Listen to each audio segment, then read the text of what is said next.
Lakshmi Ramana recipes. ఈరోజు మనం మంచి రుచికరమైన ఒక బ్రేక్ఫాస్ట్ చట్నీని ప్రిపేర్ చేసుకుందామండి.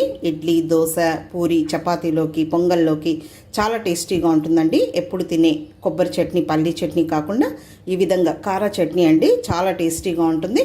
కాబట్టి ఈ కారా చట్నీని మనం ఎలా తయారు చేసుకోవాలో కావలసిన పదార్థాలు, తయారీ విధానం ఒకసారి చూద్దామండి. ముందుగా స్టవ్ వెలిగించుకొని ప్యాన్ పెట్టేసుకొని ఇందులో 1 టీ స్పూన్ నూనె వేసుకోవాలి. నూనె కాగిందండి. 1 టీ స్పూన్ పచ్చిశనగపప్పు, 1 టీ స్పూన్ మినప్పప్పు. మీడియం ఫ్లేమ్లో 1 నిమిషం ఇలా కలుపుకోవాలి. ఇప్పుడు ఇవి ఒక ముప్పావు వంతు వేగిన తర్వాత ఇందులో ఒక 8 వెల్లుల్లి రెబ్బలు వేయాలి. లైట్గా పొట్టు తీసుకొని, అలాగే ఒక పెద్ద ఉల్లిపాయని ఇలా ముక్కలుగా కట్ చేసి వేసుకోవాలి. తర్వాత ఒక 10 ఎండుమిరపకాయల్ని వేసుకోవాలి. ఇప్పుడు వీటిని కూడా ఫ్రై చేసుకోవాలి.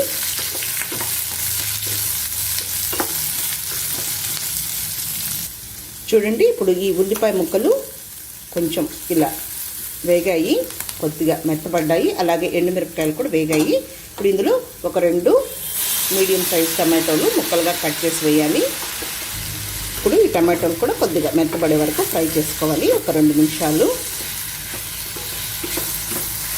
మామూలుగా మనం ఇడ్లీ, దోశ, చపాతీ, పూరీలోకి ఈ విధంగా టమాటో కారా చట్నీ చాలా బాగుంటుందండి.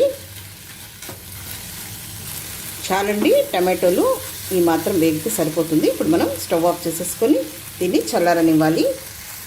ఇప్పుడు ఒక మిక్సీ జార్ తీసేసుకొని, ఇది చల్లారిపోయింది, ఇది ఇందులో వేసేసుకోవాలి.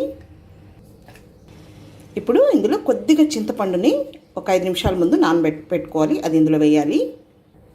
పచ్చడికి సరిపోయేంత రాళ్ళుప్పు వేస్తున్నాను.